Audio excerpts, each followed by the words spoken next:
BookTube, and happy Friday! Today I'm coming to you with a Friday Reads. Yay, I really enjoyed doing this last week, and I think I'm really going to enjoy doing these going forward. Apologies for the noise in the background. My hubby did not know I was going to be doing this when I got home from work tonight, so because, you know, it is Thursday night, and so his 3D printer is going. So I do apologize. I know that you guys can hear me over it, but if you can hear it in the background, again, I apologize. So, yeah, I've got some books to talk about. I have got actually a little announcement that I will be making in this video. Originally, I was going to do the announcement as a separate video next week, but if you watched last week's weekly reviews, you know that I had camera issues. I had corrupted files, and the video that I had shot that was supposed to, one of the videos I shot that was supposed to go up this week, this past, during the week that just passed, was one of the ones that was corrupted. I was going to reshoot it, but I never did get around to it over the weekend. I was busy, and then at night, I'm honestly quite tired usually when I get home from work. Thursdays and Fridays seem to be okay. I'm never usually as tired for some reason.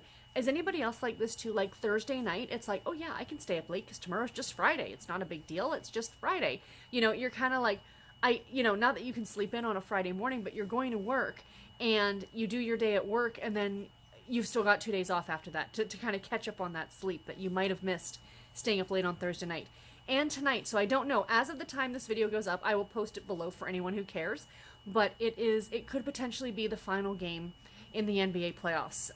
My hometown team, the Toronto Raptors, are playing the Golden State Warriors, and they are up. I think they're tied right now. So tonight could win it all. No, they're not tied, because if Golden State wins tonight, then they're tied, and then they go to a game 7. So they're 3-2. So if they win tonight, they've won it. Anyway, for those of you who might care about basketball, it's very, very exciting for the city of Toronto because the Raptors have never won a NBA playoff game, like the entire kit and caboodle. I'm not actually a basketball fan, but you can't help but get caught up in the hype of the city. And Toronto could use a win.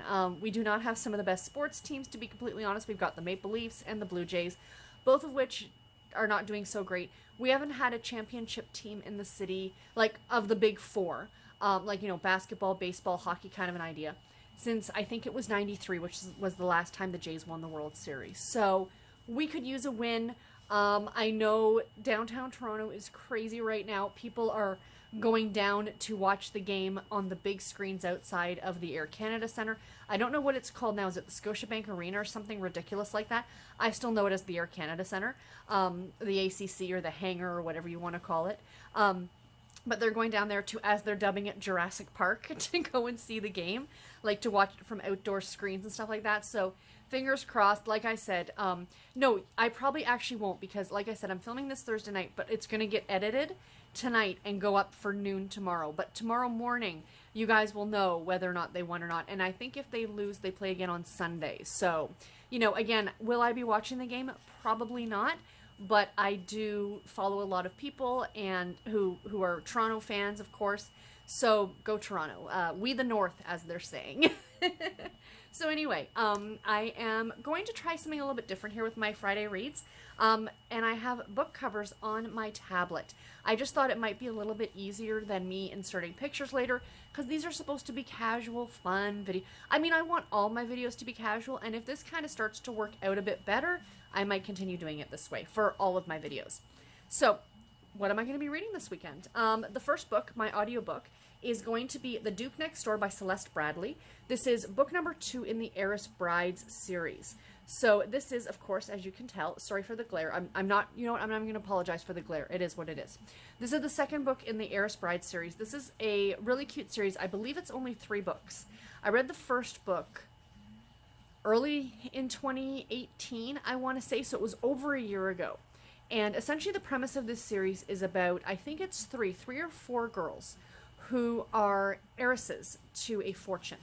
And the only way that they can get this fortune is, only one of them will potentially be able to get it, is that one of them has to marry a duke. And in the first story, spoiler alert, she did not. So now we are on to the second girl's book. I only actually just started this today. I'm maybe an hour or so into it. So I don't have many thoughts on it yet. But of course, I will definitely report back. If you are a historical romance fan and you have not read Celeste Bradley, I recommend that you give her a try. I believe that all of her books are available as part of the Audible Romance package, at least this series, for one. But yeah, she's enjoyable. You know, she's not a Julia Quinn necessarily or an Eloisa James, but she still is fun, and she writes some great books. This is only the second book by her that I've read, but I do enjoy this series. I kind of really like the premise of it. So yeah, this one might be a fun one if you are into historical romance. The other book that I am currently going to be reading, and this one I actually haven't started yet, I don't plan to start it till Saturday, is His to Claim by Brenda Jackson. This is book number 4 in the Westmoreland series, the Westmoreland Legacy series. This one is just coming out this month in June, so this is a new release from Harlequin. It's part of the Harlequin Desire line. And yeah, this one, I don't know much about it other than the fact that our two main characters are actually already married. And he or she left him for whatever reason, and now he's trying to win her back. So I kind of really love that premise, that you've already had what should have been the happily ever after with the wedding. But now, you know, not every marriage not every relationship ends at that marriage. There is so much, I mean, anybody who's married knows this. You've got to work at it. And I love the fact that they're delving into, and I wish more romance novels would do that and revisit, or not revisit, but set stories after the marriage and the problems that can arise after a couple has been married. You know, it's not all about getting to the altar. It's sometimes a lot of stuff happens after that day as well. So yeah, so I'm very much looking forward to this one. This is going to be my very first Brenda Jackson. I've never read one by her before, so I'm super, super excited about picking this one up, and I cannot wait to read it. The next book I'm going to mention, just because I have my tablet in my hand, is going to be, let me flip through pictures here. My other current read is, of course, my Babysitter's Club book, you guys. I am reading Babysitter's Club book super special number 4, which is Babysitter's Island Adventure. So I think I touched on this one briefly last week. I cannot remember. Essentially, Dawn and Claudia get lost at sea. They have gotten their boating licenses, like their sailing licenses, I should say. And they take Dawn's brother, Jeff, and 2 of their babysitting charges, Haley Braddock and actually Jesse's sister, Becca, and 4-year-old Jamie Newton. 4 years old. He's 4. And his parents let him go on a boat in the ocean to an island off the coast of Connecticut with 2 13-year-old girls, 2 8-year-old girls, and a 10-year-old boy. He's 4. It's been my major sticking point of this book. I'm sorry.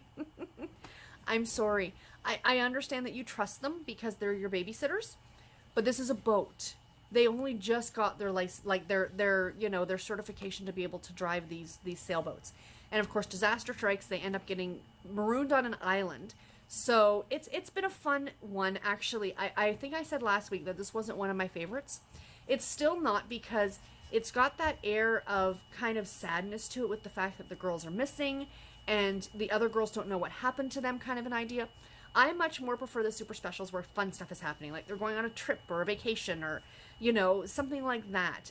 Even the Snowbound book, which is, I think it's number 7 of the super specials, it kind of has that air of fun to it because they're stuck in a blizzard. Not outside, but they're like tucked inside houses in their warm houses, or I think Stacy gets stuck at the mall or something like that. So those are kind of fun, but this one is just kind of, I don't know. I'm not enjoying it, but it's, again, not my favorite.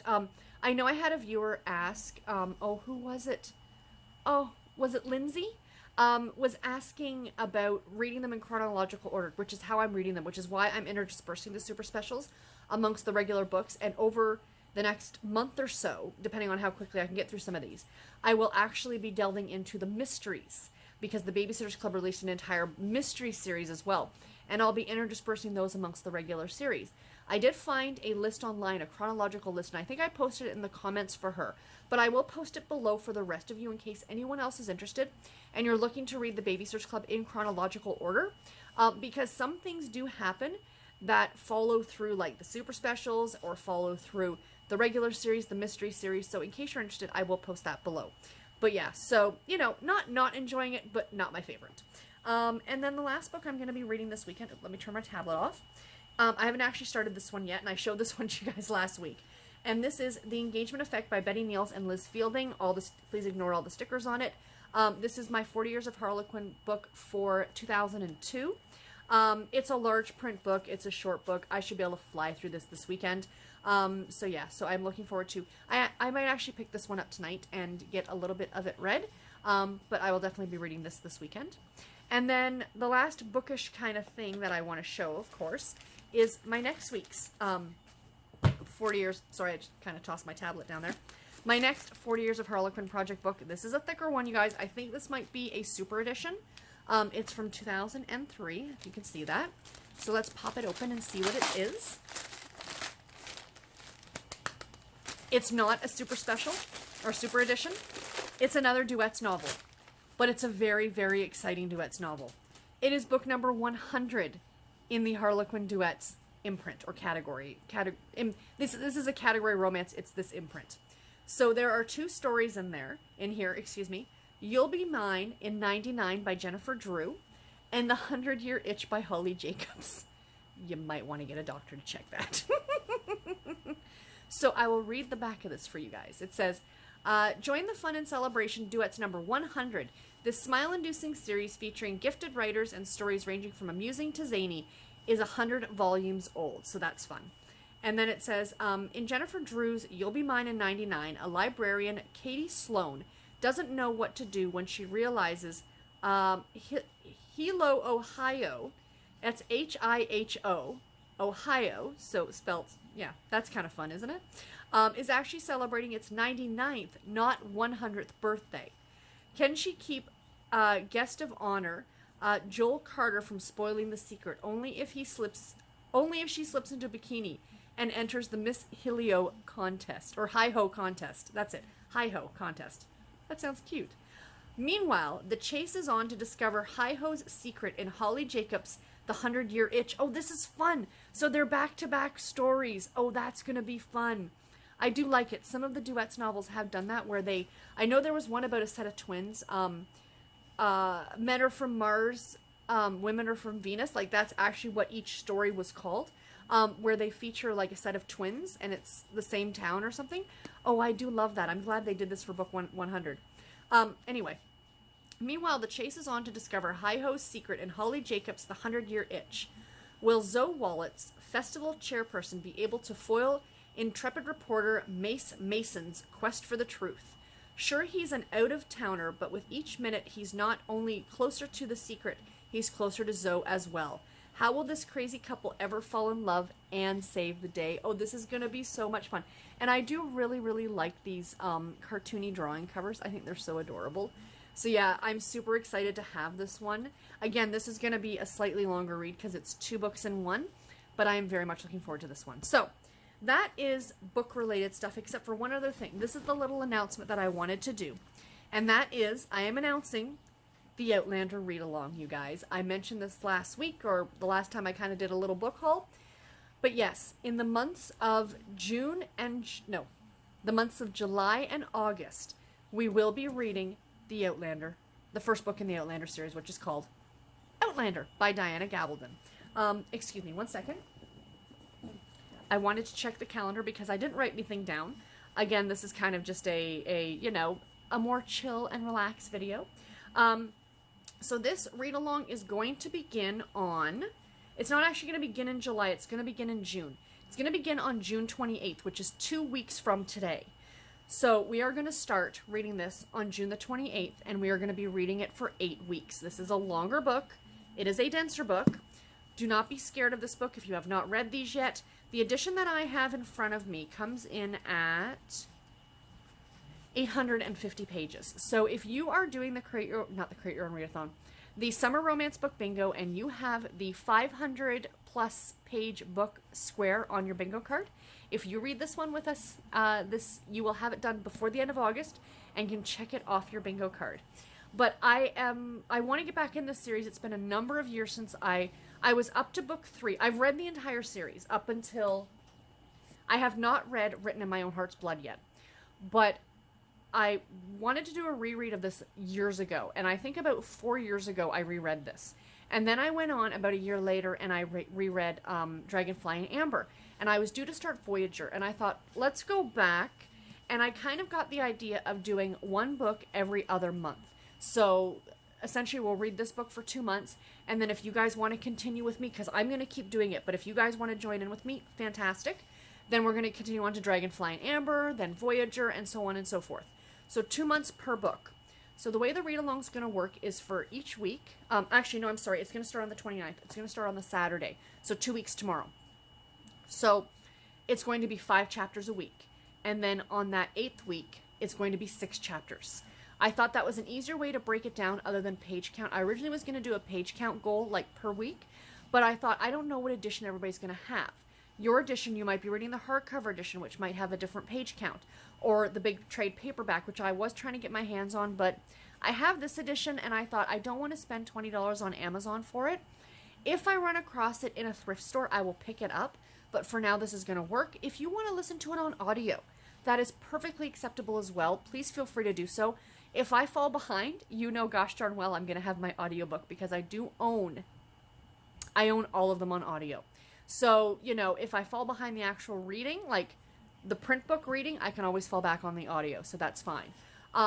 This is very low key. It is more just a way to, for those of you who might be intimidated by this book, it's just kind of a way for all of us to read it together. I know a lot of people have talked about Outlander. It is not necessarily for everyone. It is one of my favorite books of all time. It would definitely be maybe even in my top 3 of all time. But please note there is a lot of violence in this. There is a lot of adult situations in this. If you've watched the TV show, it's on Showcase. That should tell you something. Is it Showcase? Not Showcase. Is it I don't know. Showcase. It's right there on the thing. I'm having a day, you guys. So that should definitely tell you what kind of a show it is. Or a book it is, I should say. There's a lot of violence. So yeah, so do be forewarned. It's not necessarily for everybody. But I absolutely encourage you to give it a try if you've never read Outlander, because it is fabulous. Absolutely fabulous. These stories are truly epic. So there's the little announcement. We will be starting, I will be opening up threads in the Goodreads group, which I will link in the description box below. So for each 5 chapters, there will be a different thread, so you can pop in there. If you want to read ahead, by all means, please do. You do not have to stick with the timeline that I've put out there.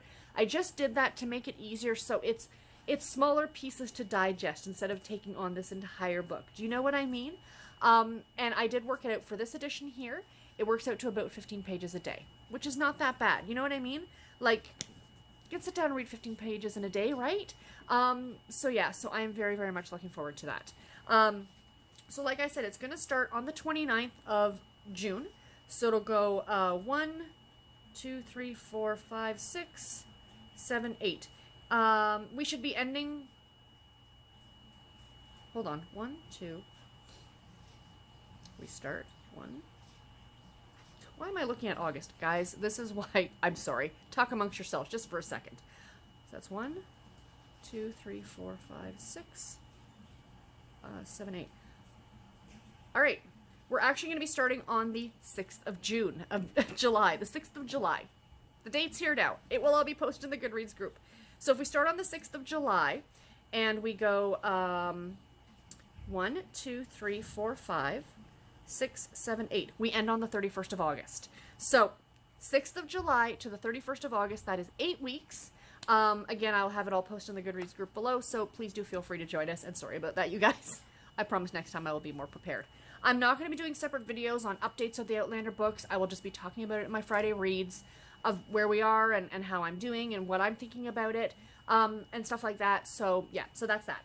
So the last thing I want to, well, second last thing I want to share with you, sorry, I'm trying to keep these short, I swear, is I just want to quickly show you my knitting and crafting that I'm going to be working on this weekend. My socks got a bit of love this week. Oops. I'm all twisted. So these are, as I'm calling them, my puffin socks. Because the colorway is by Desert Vista Dye Works, and the colorway is called Puffins. It says it right there. It's kind of, sorry, it's kind of hard to read because it's in script. But that's where I was last week when I showed you, and that's where I am now. So I've gotten all that done. Now, it looks kind of funny. Now, this is self-striping, right? So you get black, the orangey pink, the off-white, and then the gold. But here you'll see that the pattern, the striping sequence is off. That's because of the heel. Now, some knitters will put the heel on hold and put a separate color in for the heel, especially if they're doing self-striping, so they don't mess up the striping sequence in the front. I don't care. I'm not, it doesn't bother me. I think they're still fun. They still look awesome. Nobody's really going to notice like your ankle part of it anyway. So yeah, so far I'm enjoying these. I'm about halfway done the leg. So I'm hoping, I don't know if I'll get this one done by next week, but we shall see. That is still just the first sock. And the other little bit of knitting that I've gotten done is my So Faded sweater. I did add the second color in, but you can't tell. These two colors, hold on, let me get the two balls of yarn out. These two colors actually mesh up so well that you cannot tell the difference in the striping. Because I don't want to give too much of the pattern away, because this is a paid for pattern on Ravelry. I will link the patterns in the description box below if you guys are interested. But, and there's a lot of stitches on the needle, so it's kind of hard for me to show you. But you really can't tell, because you're supposed to do like one row of one color and one row of the other color to fade them together before you ultimately cut off one color and put the other color in, like fully. But you can't even really tell, and I've been doing this for like 6 rows. So that's pretty cool. So here's where I was last week when I showed you was there, and here's where I am. Now, it doesn't look like a lot. There are over 300 stitches on the needles right now, so they are taking a bit of time for me to get through. I am hoping by the end of this weekend that I will have the sleeves on hold. I think I have 4 or 5 more rows to do before that's the case, and then it should move a lot quicker because I will be losing about 150 stitches off of this, so that will be fantastic.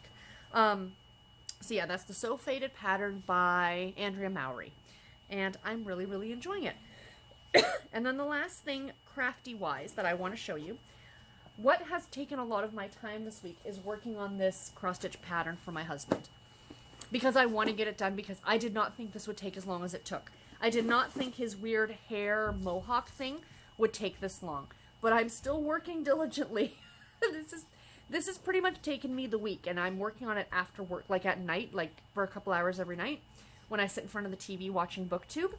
But yeah, this is taking quite some time because you've kind of got it, it's kind of cross stitch. If you've never done cross stitch before, you look at the pattern and you have to like, okay, 2 rows over, 1 up, and put a stitch in, stuff like that. You get a line in them and stuff. So I'm hoping to have this done this weekend, and then I have to put the words up underneath here, but that shouldn't be too bad. But I think he just looks so super awesome. I really, really love this picture. I think it just looks amazing. And I know Garrett's really happy with it too. He's nodding his head. So, yeah, this is going to be pretty awesome when I finally get all of them done. I'll have to find out when I'm done this one, which one he wants me to do next. But I will be doing one for myself. One of the ones in the Sabbath series that I've been doing. I'll be doing Yule after this. But yeah, so I am enjoying working on this. They are really fun to do. And I'm not a Warcraft person, but these are still fun to do. So I will leave a link to these patterns in the description box below. It's by a woman on Etsy called The Witchy Stitcher. So she's pretty awesome. And yeah, that is all. Weekend plans, guys. I have some very exciting plans this weekend. Sorry, all my crafty stuff is falling over. I go on Saturday at noon for my next tattoo. I can't wait. I've had this booked for the last 2 months. It is at a tattoo parlor downtown Toronto called New Tribe. New Tribe Tattoos. They've been around for like 25 years.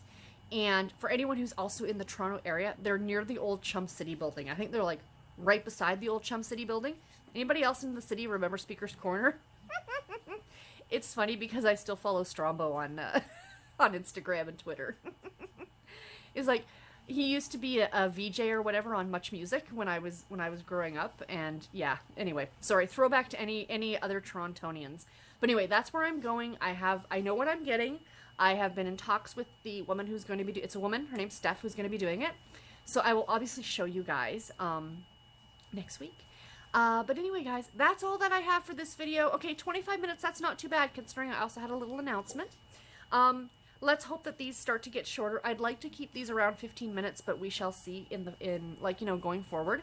But anyway, that's all I got for Friday Reads, you guys. I hope you enjoyed it. Please let me know in the comments below what you're reading this weekend, and do you have any fun plans this weekend? It's Father's Day weekend, you guys. So happy Father's Day to all the dads and uncles and grandpas and stepdads and just awesome male influences in the lives of kids, because you guys are all awesome. So thank you to all the father type figures out there. And I will see you guys all in my next video. Until then, take care and happy reading, everybody.